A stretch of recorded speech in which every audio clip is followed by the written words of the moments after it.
Okay, we'll talk a little bit. Because really, it seems like the entire Sefer Breishis is really just a lead up to Vayigash. Vayigash is really, it seems like the climax of the entire Sefer Breishis. Because after Vayigash, it's basically everybody just sails off into the sunset, and everything, I don't know if anybody's familiar with the word denuma, but Vayechi is basically just a denuma. After the climax of the plot, then it just kind of you kind of tie up the loose ends and everybody kind of just happily ever after. And so that's kind of what Vayechi is. We're just kind of tying up loose ends. We bury Yaakov, and the Jews live in Goshen, in the most beautiful land probably in the entire world. More than Eretz Yisrael, and it was Gavaldic. What? I couldn't disagree with you more. Couldn't disagree with me more, huh? I mean, listen. It was not Mitzrayim. It was not Eretz Yisrael. It was not final Gula, but it was the best. Vayechi Yaakov, right? Yaakov really lived the life. Those 17 years, Gematria Tov.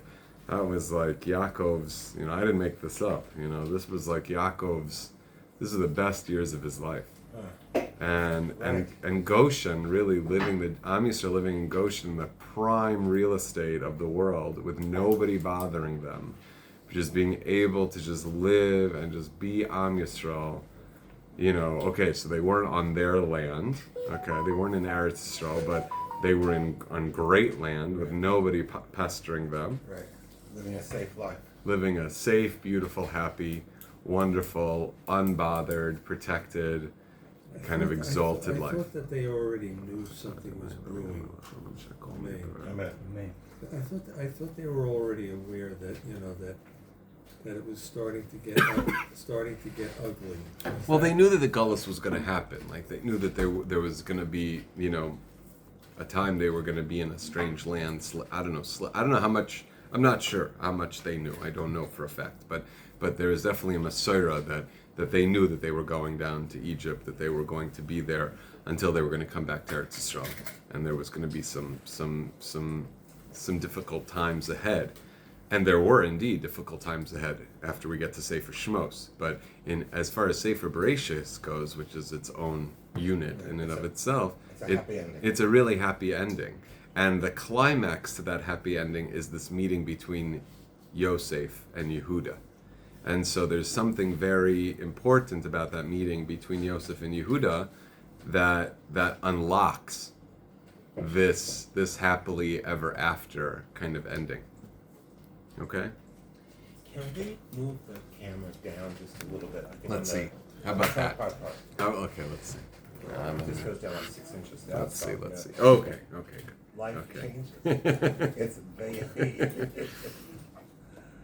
So let's kind of so then if that's the case, then this parsha or last week's parsha, the climax of Sefer Breishis really starts from the beginning of Sefer Breishis and really climaxes with Yehuda, Yosef and Yehuda. So how do we tie it in from the beginning of Sefer Breishis? So it says in the Svarim, okay, in the deeper internal Svarim, that the Jewish people, that the forefathers, their job was to fix the sin of Adam Harishon.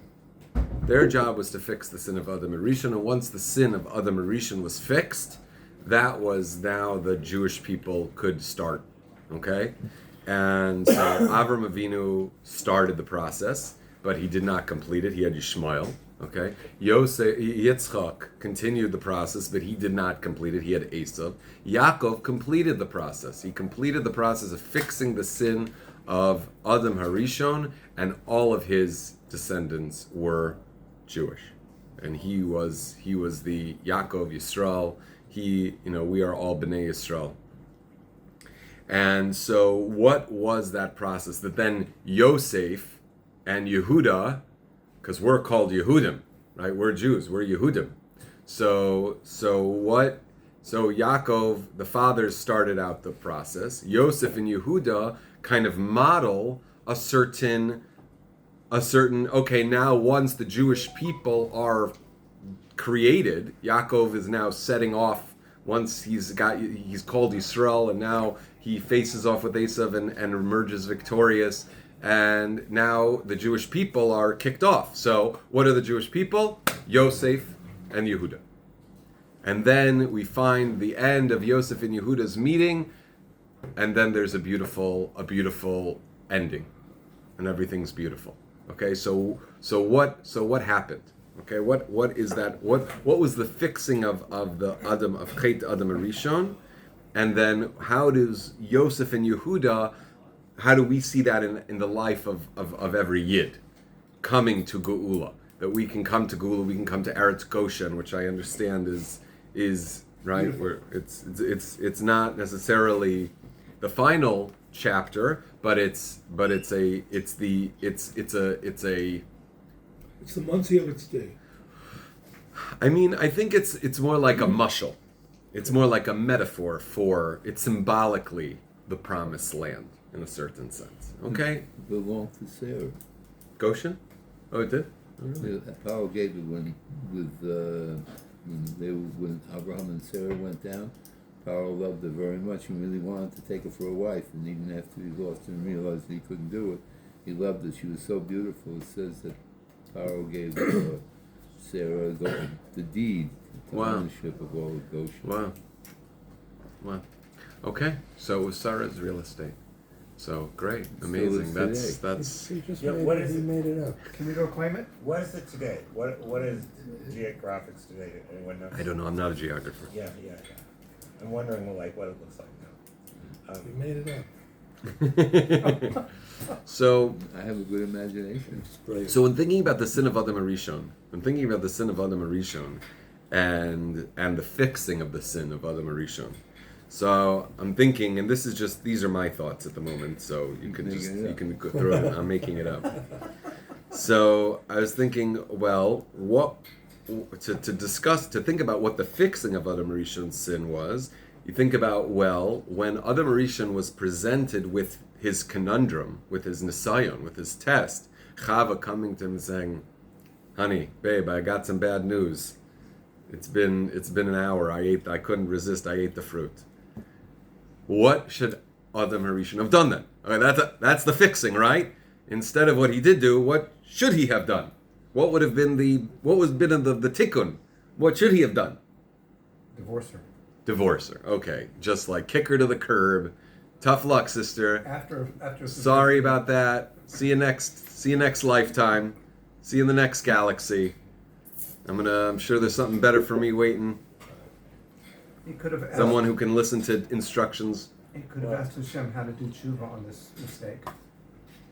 Yeah, he could have said, "You know what? I'm sure Hashem can figure this out. You know, we don't have to figure this out ourselves. We don't have to figure this out ourselves. We're not free agents. We're not independent free radicals. Hashem's with us.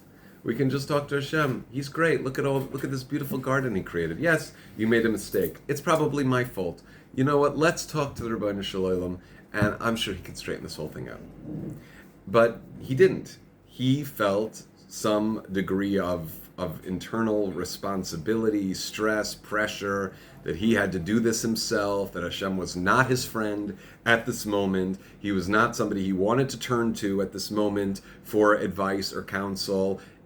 Chava was putting some pressure on him. You know, There's a problem. Oh, there's a problem. Your wife comes to you with a problem. Right. You don't want to. You're going to go to the Rebbeinu Shalom, like, oh gosh, and you've got to. And what do? You make a mistake, of course. That's already the mistake. Maybe he prophetically. It's already the mistake. He prophetically saw later in the Torah where Hashem said, "Listen to your wife." First of all, that was not a klali mitzvah. Listen to your wife. Okay, that was Avram. That was Avram's. That was a commandment to Avram. Avram and Sarah were living on a different level. I'm not saying don't listen to your wife, but I'm saying a mitzvah to listen to your wife was not said in the Torah for the general population. Don't tell my wife, please. What? Please don't tell my wife. But it was like first off, women have tremendous power over us men. and a wife has tremendous power over us. And A what? wives have tremendous power over us. That's What Wives. I A got The wife. ladies have tremendous power A wife. over the men folk. when a just wife power. says something to you as a husband, there's a big achrayus, there's a big responsibility to try to You want make to her live happy. happily. And so If the you want to issue- be happy. Right, and the issue of shalom bayis is very much out of that, and many times we compromise ourselves immediately to make sure that my wife is going to be able to make it through the day with. Okay, and unfortunately, we also compromise Hashem's will. Yeah, we compromise. We think that we're going to save the day by breaking God's law. Yeah, I'm going to break God's law in order to here- fix the issue. So, right, so here the issue is much bigger. well, I don't know if it's much bigger. I mean, it had much more ramifications for the universe, Sure, but sure. it was, in a certain sense, it started by him thinking that he couldn't, like, if he knew very deeply that he could turn to Hashem, and that Hashem would, that he could rely on Hashem, and that he wasn't responsible for fixing all the problems in the world, right? That Hashem was there to help him, then he could have just said, honey, don't worry about it. Honey, don't worry about it. Hashem is going to work this out. Let's go talk to him. It'll be fine. I'm sure it will be fine. We don't have to. It's not ours to fix our problems. We'll ask the Rebbeinu Shalom. Isn't that the fix? Isn't that the best fix? Right? That's the best fix. Okay. But, based on so many of the shiurim that you gave, last year and the year before, if you tried to. You remember what I said? I remember, about. Well, who is it? Is it the bank teller, or is it God, or is it your bank account, or is it God, or is it, you would, it's like, and it was like, and so, if you bring that into your house, and your wife is, freaking out about something, and you tell her it's God, you're screwed. You're not saying, honey, don't worry about it. It's just God. You're saying, you know what, honey? This is a really this matter really deserves very special attention. Yeah, but you didn't say that back then. You that's not the way you. I'm not. I was talking to myself. No. I'm just saying. Listen, if you don't work on it when the times are good, it's not the right time to work on it when emotions are high. Okay. Again, you didn't say that either. I did 2 years ago. I think I did. I think I did, maybe in private. That's hard to remember. But one other little point. You mentioned he should have just divorced her. But he couldn't divorce her because she was all he had in his world. Hey, you said Hashem's going to give me another gal. Forget her. She made a mistake. She can't listen. Her ears are broke. Hashem will make me a new lady But remember with the that- ears that work. that the Rashi or whatever it is that Adam went through all the creations and couldn't find anything that he could relate to, all the animals. So again, he was coming from a very we don't sin unless we're self-interest. Like there's too much self there, Yeah. and so we're self-focused. And so he was thinking about himself. Yeah, She was thinking about herself. It's. I'm not trying to. Right, but he was in the world of I'm not trying to blame Avram and Chava. I'm just saying if we think about what the tikkun, Yeah. what Tikkun, if there would have been an ideal fixing to that sin, it wouldn't have been I'm just not going to do it. You're the bad kid, and I'm going to save myself. That's not the tikkun, right? We don't want that to be the tikkun. We want the tikkun to be, listen, honey, great, this looks bad. This looks really bad. It's just too big for me. This is too big for me to deal with by myself. But you know what? I've spoken to the Rebbeinu Shalom. He's spoken to me. We're on a speaking basis. So let's talk to him, and he'll work this out. Because I can't be responsible for this much. It's just beyond me. So I'm going to accept that. I'm going to accept my limitation, accept that Hashem is running the world, and rely on Him. And that's the fix. So Yaakov Avinu did this. He accomplished this fix. What is that? What did he accomplish that fix? And how did Avram and Yitzchak not accomplish that fix? Okay, Avraham, he was shining Hashem's light in the world, but he never went into darkness. He never He never went to life was for him. his challenge that Hashem, like, I don't understand, why did Hashem test Avram so much? He was such a good guy, Avram. He left his home, he found Hashem, everyone's saying not, and he's saying yes, there's only one God. Why did Hashem have to test Avram so much? What was the testing that Hashem had to test Avram so much? Because he's saying, Avram, it's very nice. You see that there's one Rabbeinu Shalom, there's a driver, there's a director, there's a pilot to this whole thing, right? Okay, you can rely on me. But you know what, Avram? I don't know.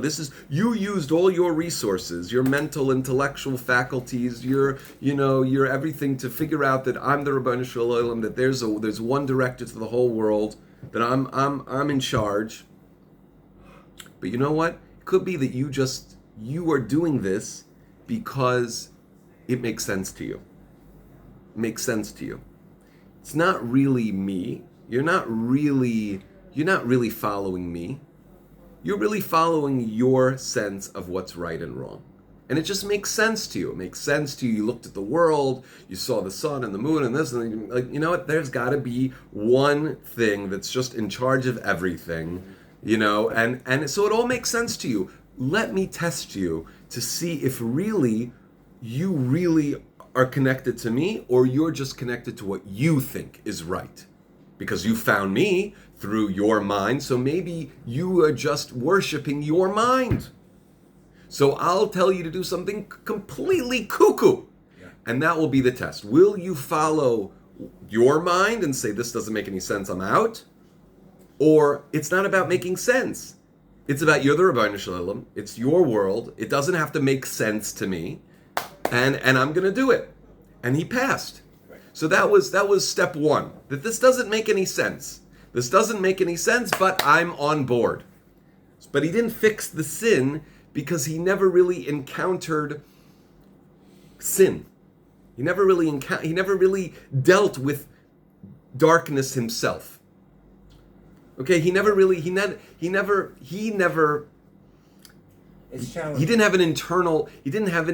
to deal with, what is it? I think what the issue is that he didn't go to Haran, he left Haran, he went to Eretz Yisrael, he was living a life he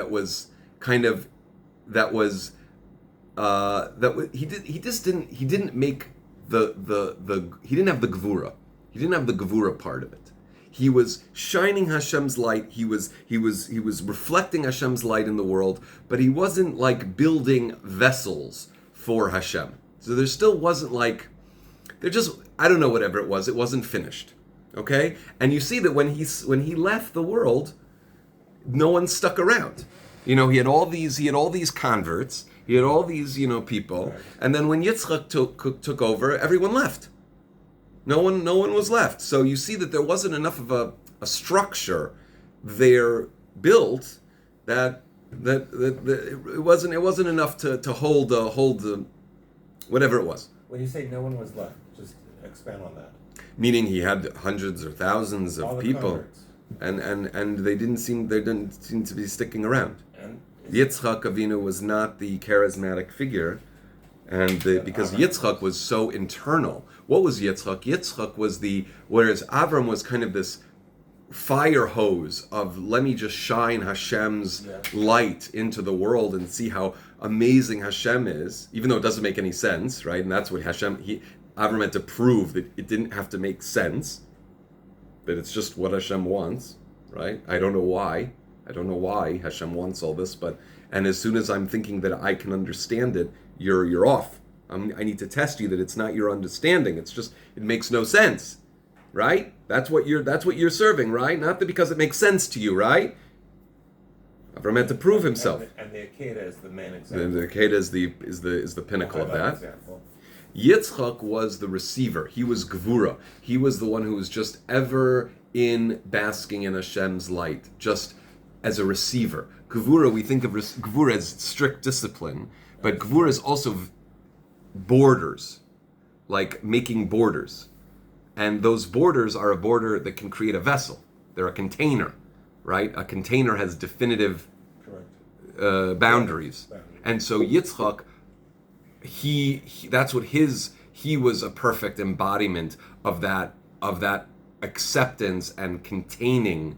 So he didn't really have so much time for being charismatic. He was receiving, and this place of an intense containment of Hashem's bounty, and enjoying and delighting and loving Hashem's world.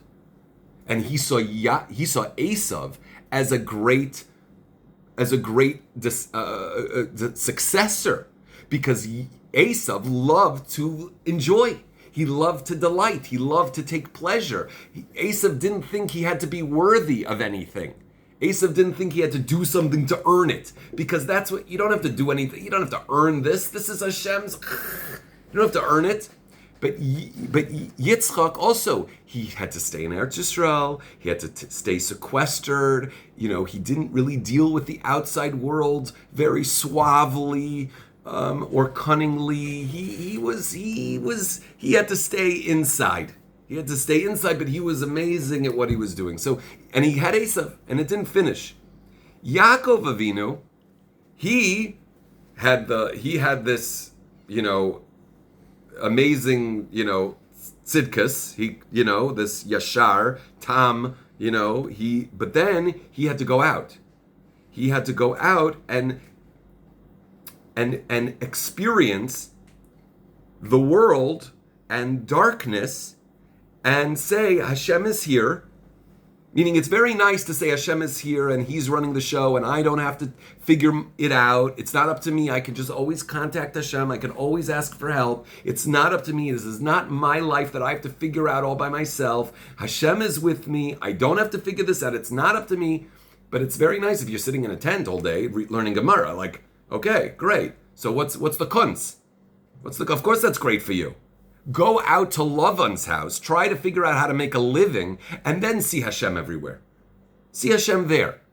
And if you can do that, if you can go to Lavan's house, go out to Gullus, go out of Eretz Yisrael, go into Haran, go into the anger of Hashem, go into this trickery situation, and be totally connected to Hashem, see Hashem everywhere, rely on Hashem. He's gonna, your actions are they just look like you're doing something, but you know that Hashem is really giving you parnasa. Hashem is giving you etzlacha. You know that you're connected to that, even in the house of Lavan. That's it. That's fixed. He fixed the Chet of Adam Rishon. He fixed it. He fixed it. He had to go out and see Hashem there in the darkness. Stay connected to Him. Stay faithful. Know that it's not up to him what the plan is, and he doesn't have to figure it out himself. Hashem shows him a dream. He says, this is what you'll do for Parnasa. Do this thing. Okay, I'll do it. And what was the first thing he did when he went out to Gullus? He laid down. He had a dream. We're going to see dreams are very connected to Gullus and Geula. He had a dream, and he put his head the same level as his feet, laid down to say, that my head is not going to help me out here. It's not going to help me, thinking I've got to figure it out, thinking it's up to me. I've got to put my feet and my head on the same level, okay? Because my job here is to, just like a dream where dreams, what's the thing of a dream? A dream, the Alter Rebbe discusses this, a dream is like totally opposite things happen in a dream and they don't bother us. A dream is when our seichel is disconnected from our visual perception. We perceive things visually, but we don't have our seichel to judge whether it makes sense or not. So we see an elephant grow wings and fly into the sky. We look and we say, okay, doesn't bother us. It doesn't seem problematic because our seichel is disconnected. We see our dimyon, our koach hadimyon, which is our ability to perceive, is active, and so we see things, we perceive them, but we don't have the seichel to say that doesn't make sense or what's going on. We flow with it. It just, and that's gullus. Gullus is opposites and weird things being right side by side. Right, that we can have an amazing davening, we can feel so much love, and then turn around and yell at our kids.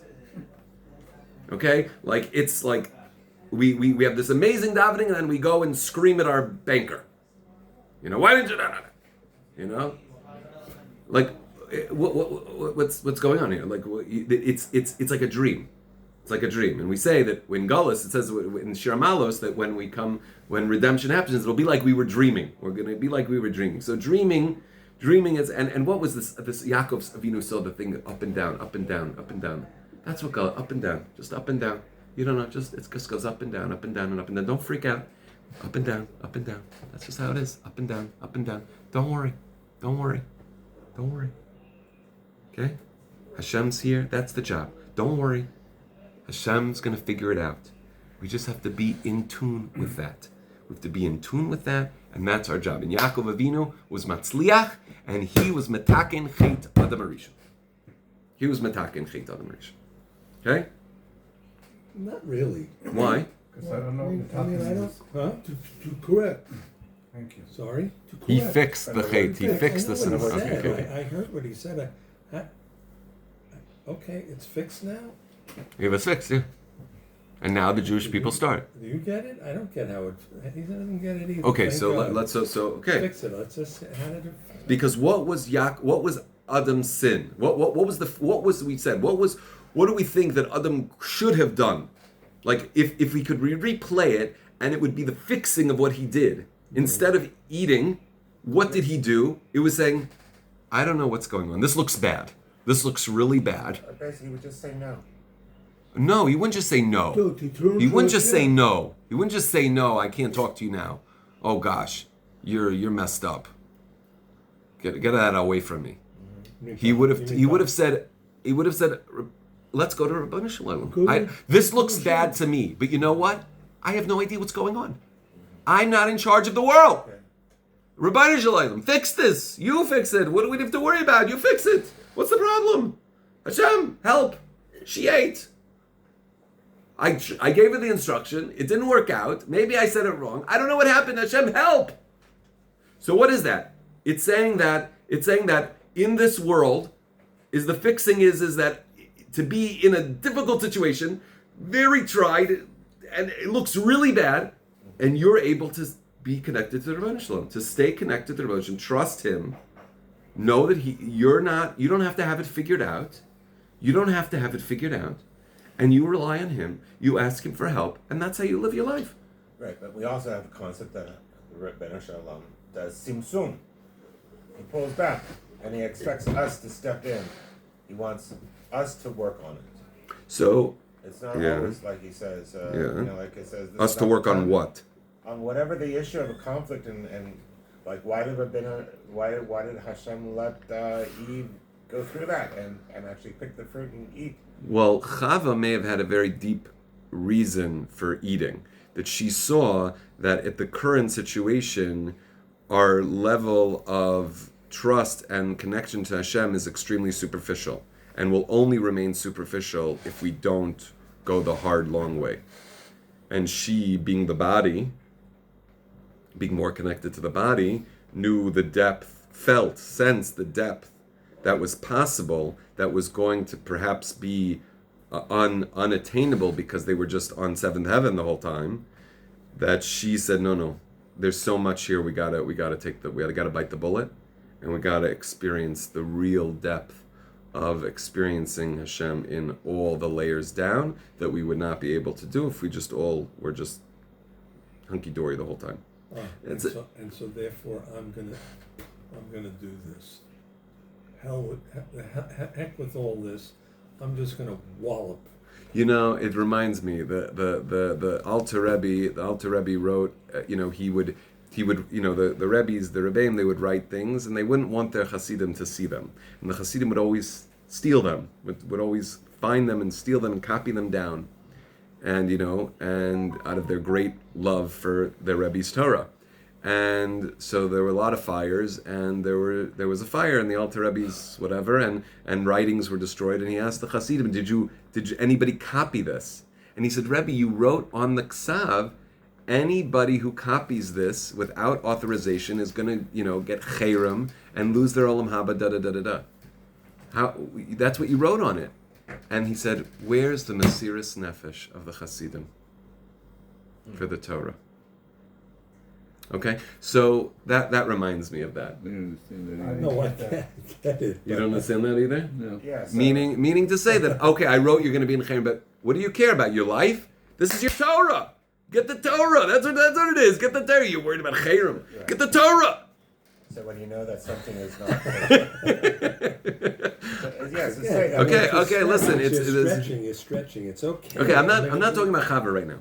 They weren't coming to fix the sin of Chava. They're coming to fix the sin of Adam. Okay? So Adam, his let's just say that's how I understand. That's how I understand. They were coming to fix the sin of Adam Rishon. Yaakov Vinu is the one who fixed it. What did he do? This is what he did. It's fixed.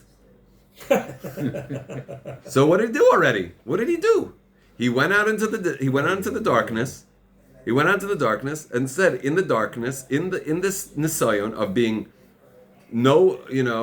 that it doesn't make sense. Why am I not in my house, in my yeshiva? Why can't I just stay in my yeshiva? Why can't I just stay in my father's house and have cholent every Thursday and like just enjoy and have my little Rachala wife and just and be a Rosh Hashiva and what do I need this for? What do I need all this headache for? What do I need? And this trickster, this Ganav, this I have to deal with and I have to make all this and schlep and snow and ugh.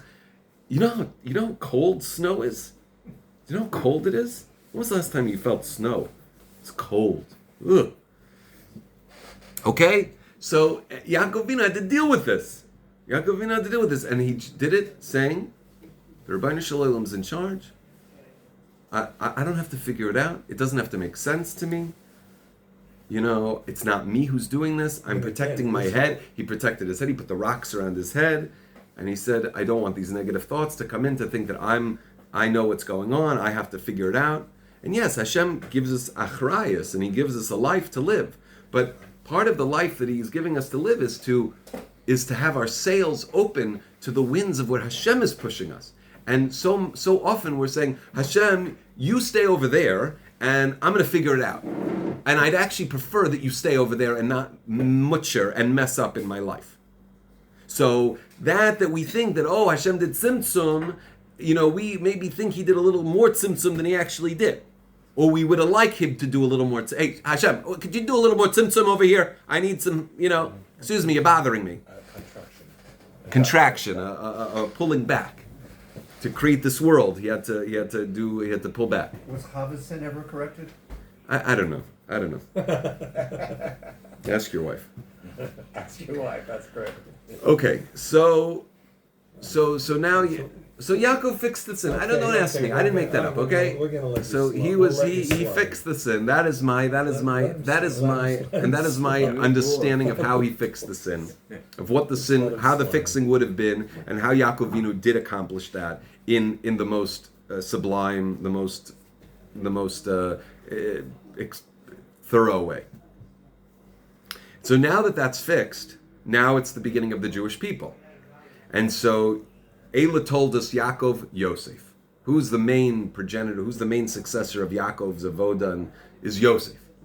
And so Yosef, just like Yaakov Avinu had to leave and could not do what he needed to do in the house of Yitzchak, hanging over his shoulder, right? He needed to be in darkness. He needed to be in the house of Lavan to do his work. So Yosef also, he had to go into darkness in order to do his work.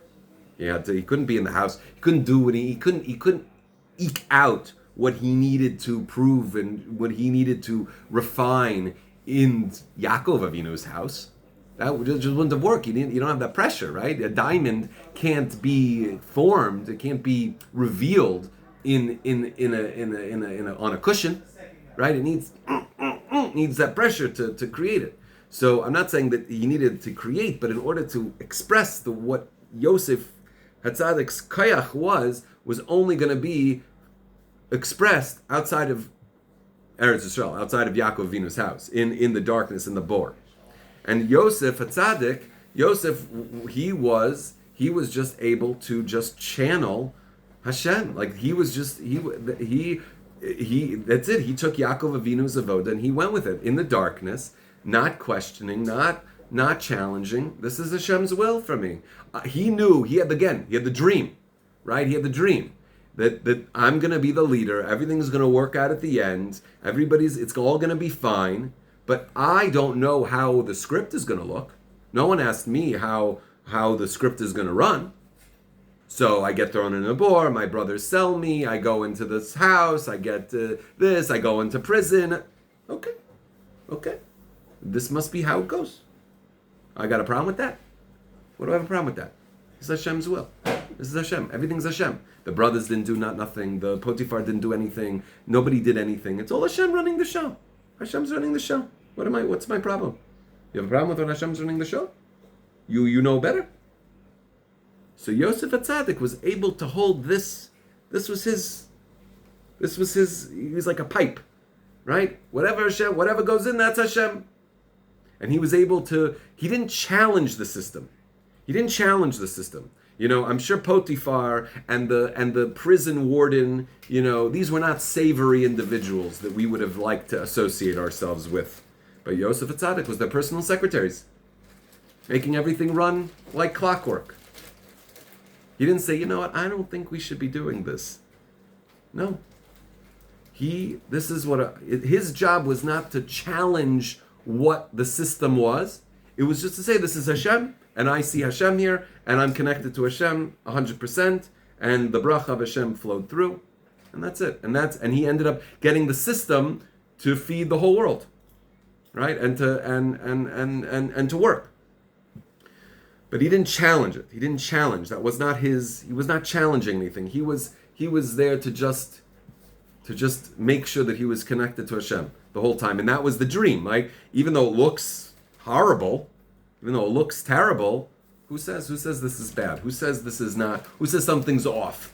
Who says something's off, right? And that's also another issue when we are taking too much responsibility for our lives. I'm sorry, what's your name again?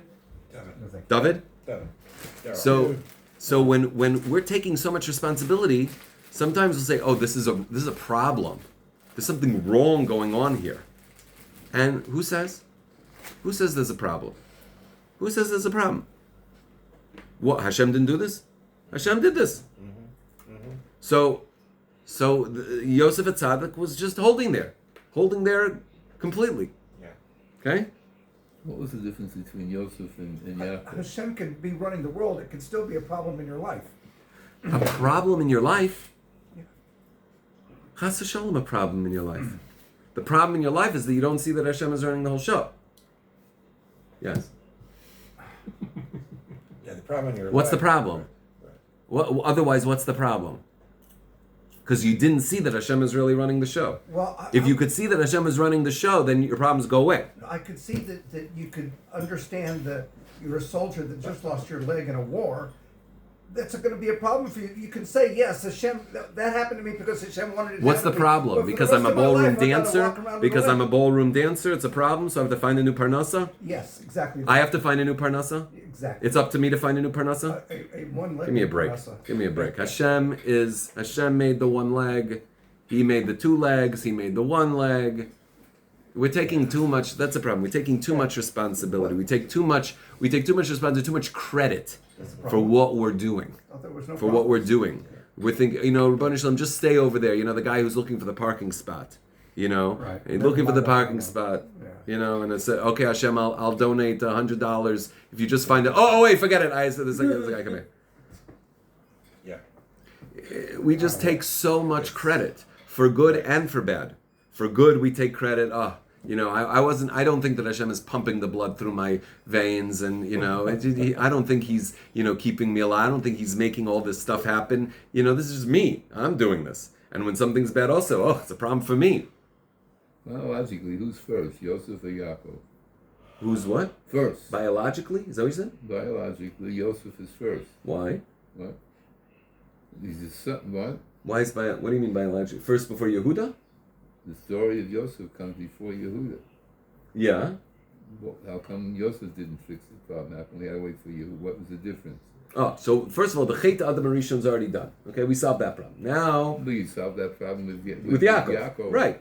So now we have the Jewish people. That we have Yosef and Yehuda.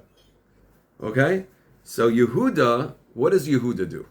Yehuda, right, so for Yosef, there are no problems. What's the problem? Prison? And what was his biggest sin that Yosef did? What was his biggest sin? Talked about it last time we were here, a little bit controversial. Right? What was his big thing? It's actually a Rashi. It's a Mefurish Rashi. He didn't let his father know he was alive. He relied on a guy. Oh, that's right. He relied on a guy. Tala. He hung his hope on a guy. That's like, for Yosef Atzadik, that's like the Gimel Chamurus. That's like, Avodah Zarah, Gilei Rayis, Shvichas Damim, all put together to rely on somebody. Your whole job is to just see that everything's the Rebbeinu Shalom. You are getting nothing except from the Rebbeinu Shalom. So you're now thinking, you have to do some ishtadlus and rely on he's going to help you out of the jail? Yeah. Off. And so he spent 2 years in prison as a result of that. 2 more years. Okay? Paro was ready to have his dream that next day. But they had to be delayed 2 years because of Yosef's misstep. Okay? So you see the power of Yosef's channel of just being dependent on the Rabbanu Shalom and nothing else, seeing no other power, seeing no other. How else is he going to survive that? How is he going to survive being sold by your brothers? If you think that your brothers have power, you're going to be blaming your brothers, blaming your father, blaming the Rabbanu Shalom. You're blaming everybody. You're just a mess. He's not even going to make it down to Mitzrayim on the wagon down. He's going to throw himself off and get trampled by that. It's just he won't be able to make it. He had to show how everything is really the Rebbeinu Shalom, and that's what he had to show everybody. So Yehuda comes and says,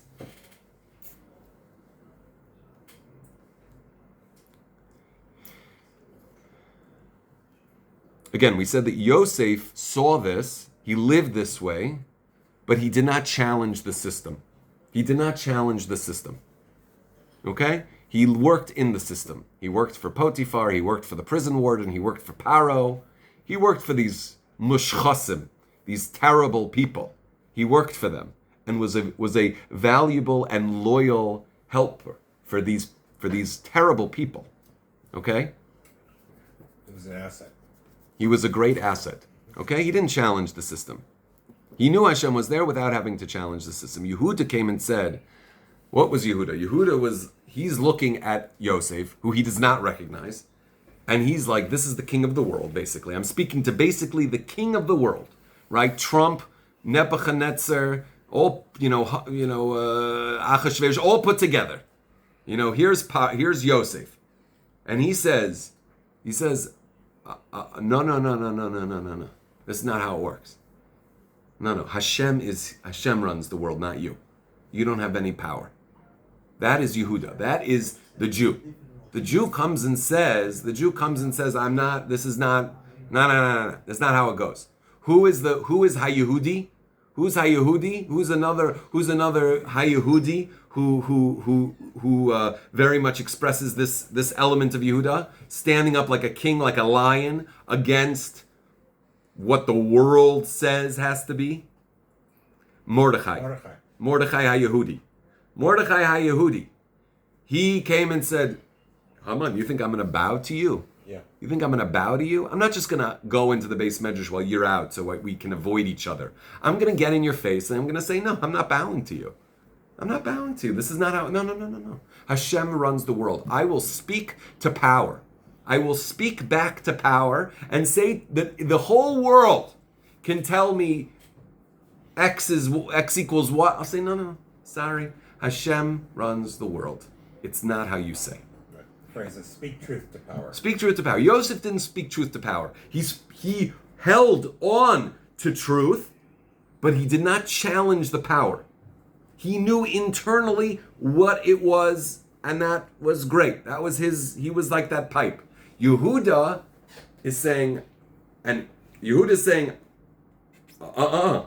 no, world, Hashem is here. I'm pulling back the curtain. Hashem is here. I don't care. Trump, Nebuchadnezzar, I don't care who you are. This will not stand. And it's not because I deserve it. I've sinned. It's not because I'm worthy. It's not because I did something nice. I gave enough tzedakah, so now I can challenge you. Now I can challenge the world. No, I'm a sinner. But it doesn't matter. Hashem is here. And when he's pushed into that pressurized situation, that's what comes out. That's what comes out. You push me, the world can go to hell. Whatever the world says, you have, only if you work 50 hours a week are you able to make any money. Only if you do this, then you do this. Only if you like this and then you could. Give me a break. Hashem is running the world. Don't tell me you need a passport to get on a plane. Don't tell me that it's according to what the bank manager says. Don't tell me. Don't tell me that. Who's running the world? I discovered years ago that, wow, if Hashem is running the world, he must be running the music business also. And that was like, wow, what a relief. What a relief. I don't have to worry about No, but what are you talking about? Maybe you didn't do enough mitzvahs. Maybe you have to take care of it. Maybe you have to still work. Because I don't know if Hashem's going to take it from me. It looks really bad. It looks a big deal. It looks hard. It looks this. Maybe Hashem's not going to take it. I did something bad. I don't deserve. Deserve? This is the reality. What do you deserve? This is not about deserving. This is not about being worthy. It's about recognizing reality. And that is the Jewish people. We have Yosef. It's all from the Ribbono Shel Olam. It's all good. But then there's Yehuda, which is, okay, but I've got to speak truth to power. I've got to say, no, Hashem is here, and that's that, and I have to do, and that's it. And it doesn't matter whether I did enough mitzvahs or not did enough mitzvahs. Anybody is able to say, any yid is able to speak the truth and say, I can trust in Hashem. Even if Paro is right in front of me saying, you're not okay. What are you talking about?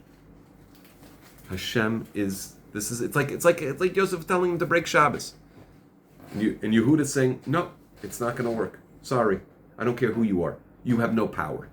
You have no power. Saying you have no power. Yosef is the one who knows they have no power, but stays internal. And Yehuda comes out and says, it's not because I'm great. It's not because I did anything. Yosef, if he turned around and said, you have no power, so then you're going to think, oh yeah, Yosef can do that. Yeah, Yosef. I mean, if you're Yosef, yeah, you can speak truth to power.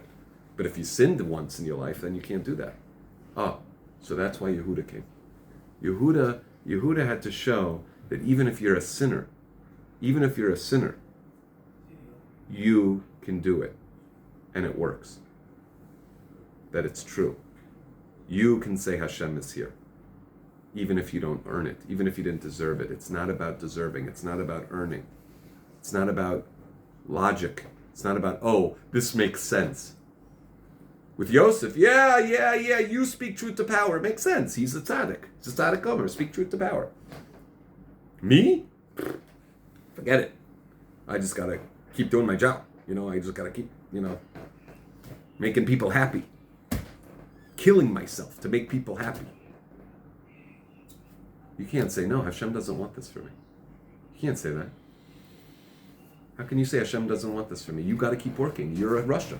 You got to keep working. You got to keep killing yourself to make this person happy, to make that person happy, to make this person okay, to make You got to keep doing that. Sorry, who says you can say no? Hashem doesn't want that for me.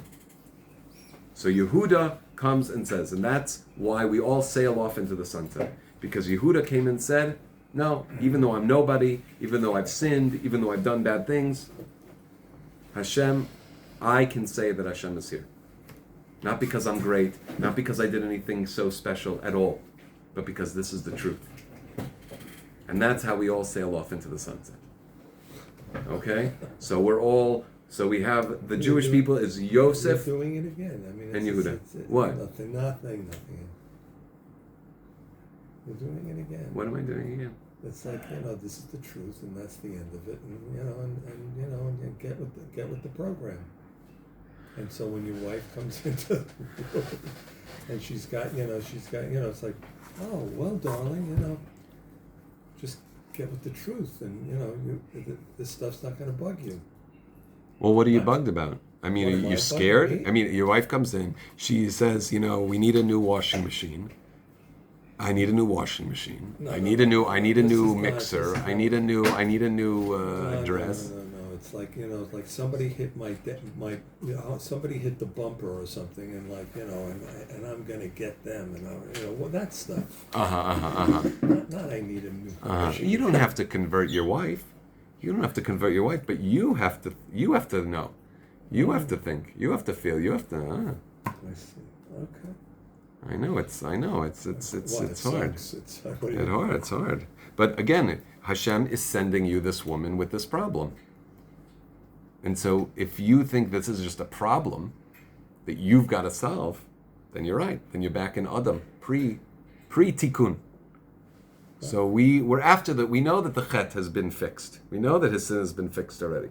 So now we have the ability to do it.